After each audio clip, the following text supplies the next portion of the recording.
Okay, let's go ahead and lay down some logic for this system. So I'm going to start off by just double clicking on rung a bunch of times and bringing in a few different rungs, and 8 rungs should do it. You notice now we don't start on rung 0, we start on rung 1. That's kind of handy. I actually like using counting numbers instead of 0. But let's go ahead and get this thing flowing. First thing I want up here, I'm going to drop in an instruction block, and I'm going to come down here and find my scalar, and that's what I want this guy to be. So now I see I've got an energize here, and when that's energized, which this thing's always going to be energized because I always want to be scaling, so I'm not going to have any conditions to the left of here. Now I've got input, input min, max, output min and max. So we already know what all of this stuff is. My input is going to be my signal, and I'm going to go ahead and call that LVL_IN. So level in. And it doesn't know what that is, so you can see it's giving me a little alarm down here. Well, I'm going to right click on that, and I'm going to go ahead and take variable selector. And as soon as it pops up, I've already got my name here, my type. I'll go ahead and leave this as a real number, and I'll hit OK. And just like that, I've created a tag. And then I need to create real values for my input, min, and max. And you can see if I hover over it, it tells me that my scaling factors need to be real numbers. Well, if I just type a 0 in here for the min and hit enter, it's going to give me an alarm because it's saying, wait, that doesn't look like a real to me. Well, it's a real number to me, but here's the thing. If I don't have a decimal point, it considers that to be an integer. But if I type 0.0, now all of a sudden it considers that to be a real value. So I'm going to PID scale this signal coming in. My input max therefore is going to be 16383.0. And then my output min and max, I'll just go ahead and use 0 to 100 scaling. So my output min is going to be 0, and my output max is going to be 100.0. And where do I want to send this? I'm going to send this to something just simply called LVL. And then I'll right click on that and take my variable selector. The name's already there, the type is already real, and I'll just go ahead and hit OK. So just like that, I've got my variable scaled and my level is ready to go. That's one piece of the puzzle that's already done.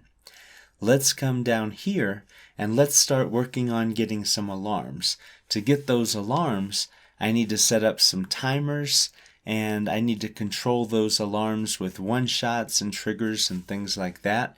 But the first thing we need to do is actually evaluate them. So let's pull over some more instruction blocks, and this first one's going to be a compare block. Now, you know, I can actually sort these by name, by type, by category, so I could just click on category if I say I know I want a comparison block. And here we go, we've got our comparators, and I can see greater than, equal to, not equal to, less than or equal to. So I can say, well, I want a less than, because the first thing I want to program is my low. So let's go ahead and double click on that, and right here I'm going to look at my LVL, and I want to see if it's less than, and we'll say that that's going to be 10.0. So if it's less than 10.0, then I want to go ahead and do something. So at that point, I can go ahead and look for my one shot, and I can do a pulse rising edge coil or something like that.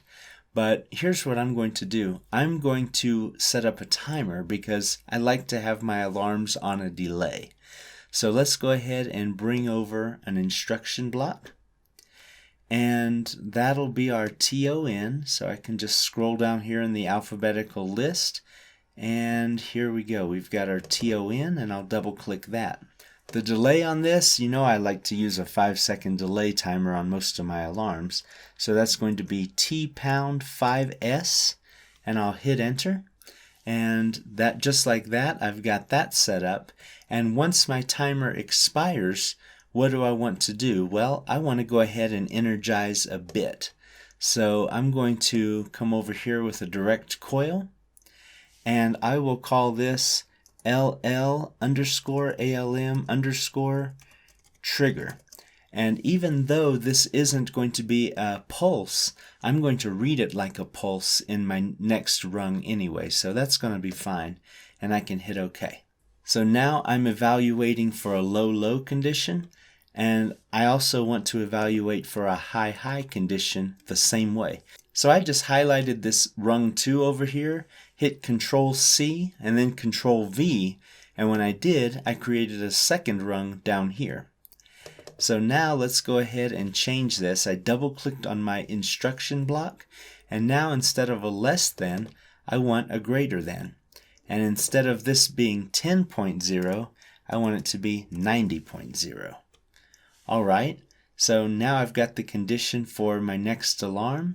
So I've got a timer, and check this out. You see how this timer says TON underscore 1, this one says TON underscore 2?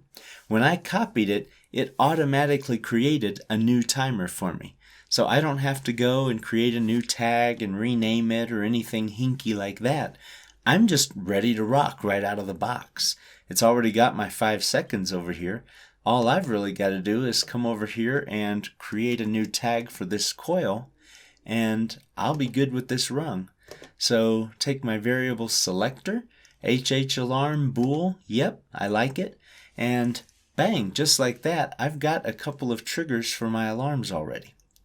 Now, one thing you're noticing looking at this screen, have you check this out? I've only got 1, 2, 3 rungs showing, but this stuff gets so big it takes up a lot of space, so it's really easy on the eyes.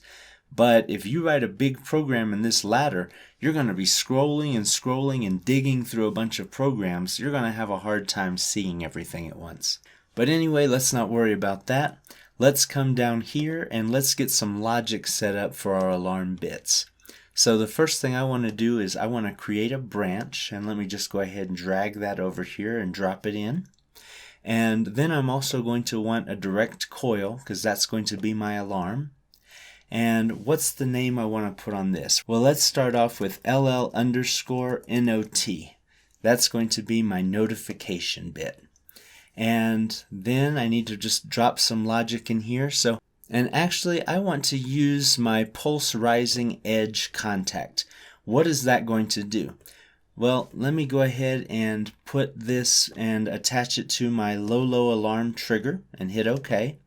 And what this is going to do is when this HH alarm trigger energizes, it's going to stay energized for more than one scan. It might be energized for 5 minutes, as long as it takes until the level drops back down below 90, if we're talking about the high, or if we're talking about the low, which is what I'm actually going to be working with right now.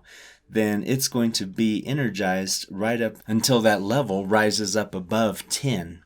So I don't want to look at that all the time though. I just want to look at that and do something right when it happens for the very first scan, but I don't want to do it anymore after that.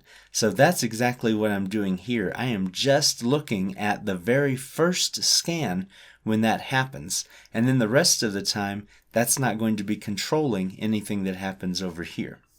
And then down here on my branch, I already know I'm going to need an XIO and an XIC. So this is going to be my direct contact right here. That's going to be my hold-in, and we're going to associate that with the notification bit itself. And then I'm going to need a reverse contact, and actually I'm going to need 2 sets of those. I'm going to need one for ALARM underscore RESET. That's my alarm reset. And then I'm also going to want one more, because this is my notification bit, and I can also turn that off with an alarm silence. And there that is, also a Boolean. Now I've got my notification bit. Why don't I just click on 4, Control C, Control V, and I've created another rung that's almost exactly like it. So let's go ahead and right click on that and take our variable selector, and instead of LLNOT, that's going to be LLALM. So instead of a notification, it's actually going to be an alarm. We can come down here, take the variable selector and pick the same LL alarm, and then the silence isn't going to affect our actual alarm. It's just going to affect the notification. So let's go ahead and delete that, but we'll leave the trigger the same. So now we've already got one of our alarms set up, and we just have one more to create. So I'm going to copy both of these rungs and hit paste, and right down here you see I've got it created the LL notification right below the other one, and then it created the other alarm right below. Well, that's not exactly how I would have wanted them copied, but that's okay. I'm just going to take this 5 right here and I'm going to drag it down here below the 7. So now I've got LL note, LL alarm, and then I've got my next set right here, and I would actually still rather have the note above. So let me just switch that up. Perfect. Well, now instead of LL, this is going to be HH. So we're going to come back into our variable selector, and look how easy it is to create a variable in here. That's pretty handy. I like that. So just go to the selector, take our HH one more time, leave it as a bool, and we're good. And we're going to come down here to these triggers, and that needs to be our HH notification, and this trigger needs to be our HH alarm. Got it? We're going to still have the same alarm reset and alarm silence. We just need to change our trigger, and that's going to be high alarm trigger right there, and the same thing down below. Variable selector, HH alarm trigger, okay, and guess what? I think I'm done. I'm going to click on this 8 and just keep hitting the delete until I get rid of all of those different rungs that I don't actually need. And there we go. I did the whole thing in 7 rungs.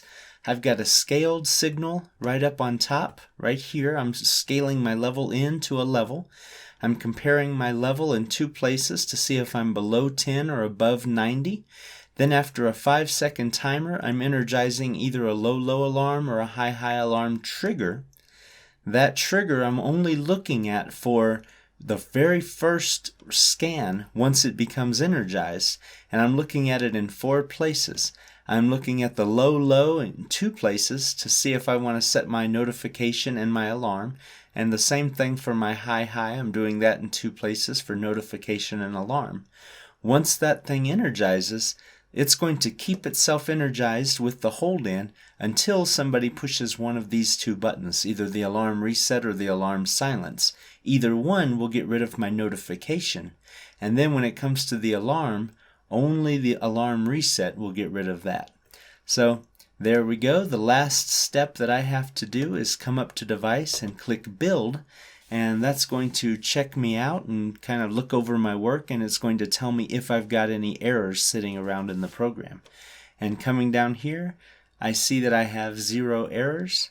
So that's good. I would call that a successful project, and I hope yours was just as smooth. Let's come back in the next section and hit those function block diagrams and try to do the same thing with those.